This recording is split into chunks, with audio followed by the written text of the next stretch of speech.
What is up YouTube, and welcome to this The Walking Dead World Beyond video. It is the penultimate episode of the season and really the whole show, which was just as action-packed as I expected, as we open with the cliffhanger of last week as the group are thought to have head into the tunnels, but it was a very clever bait and switch. As we saw, they were using test subjects with C4, tricking everyone into thinking that they had left the facility, but they had actually stayed there so they can burn down the facility.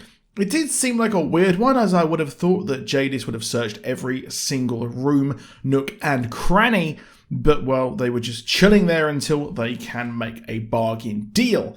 Now they want to save Portland from the same fate as Ohio and the campus colony, and they still have Mason Beale for leverage, and it's beyond me why they didn't just, tell him what his dad has been doing to get him to be on their side, but no. Now Leo demands 2 transport trucks so they can escape, which Jadis begrudgingly accepts, as Major General Beale's son is her priority, as that dude sounds like a nasty piece of work. It's smart, and their goal is to take down the facility and save anyone from the fate of what the others had. I liked how Jadis was like, your mission was to turn hope into believers to Huck, which she did, but the CRM messed up by not only committing genocide, but being terrible at covering it up, which was a good exchange. I do think that Huck has carried this show with their acting and even the writing with the best characterization that we have had. We also had the culmination of Dennis's cliffhanger from last week, where he survived, but needs his wounds tended to by Elton and Silas, who are easily my 2 favourite characters after Huck. And they lure the herd to the facility, but head in to get the supplies that Dennis needs, and it was a nice moment seeing Elton do something this season. I did think that Elton would die soon, as he's so calm and accepting, and well, Felix as well and Hope head to take out the facility and the gas, which we had some really cool moments with TS's who are still frozen, so they can't kill them in the normal way, which was really good. I do like it when they change things up with these walkers, and did remind me when we saw the first frozen walker in the main show, but all the gas has been moved, meaning they've just gotten out to survive and evacuate. It was cool seeing Silas, who saw his mate from the coal station who was promoted but is fully indoctrinated, and was touch and go until Elton knocked him out in a ruthless way, which I liked.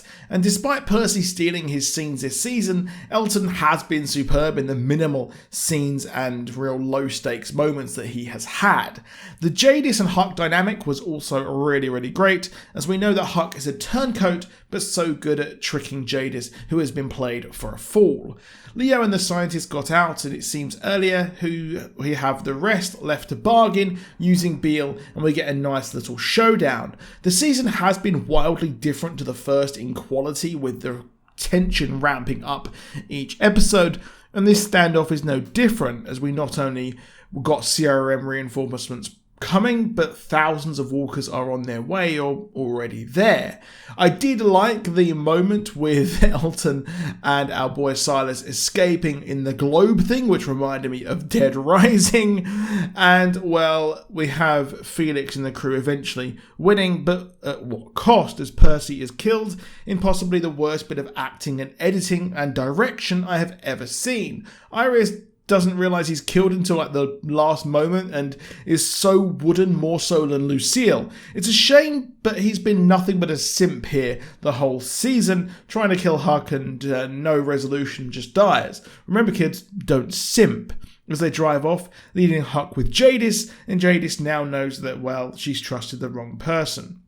I really did like in the showdown, we had Jadis say why they did what they did, and well, we kind of knew before, but it was because the other colonies were leeching off them, and their modelling did show that, well, there would be a famine leading to the Civic Republic being taken out. They did things that the Civic Republic government would never do. It's gone very, very badly for her and the base as the kids are reunited and they fail to save Portland, which will no doubt lead up to a major final showdown, which I'm really hoping, I'm looking forward to, with Elizabeth back next week. I just hope finally we get to see our boy Rick, who is thought to be in Portland, and I fully expect a post-credit scene of him being part of the resistance that Huck was talking about, leading into his 3 movies and a war with the Commonwealth. I'm sure many of us do think that this group, the CRM, will have a war with the Commonwealth as well. Huck then heads to Dennis, and Huck then calls the kids after seeing Dennis and has the C4. The kids have the C4, leading to her hopefully destroying this gas, leading to Portland being saved. Very, very good episode. I was thoroughly entertained throughout, something I could not have said for the first season. But that is it, just a short one here for you this week as I'm addicted to Halo Infinite. So do drop a like if you enjoyed the video, do subscribe down with notifications on, and I'll see you soon, and goodbye.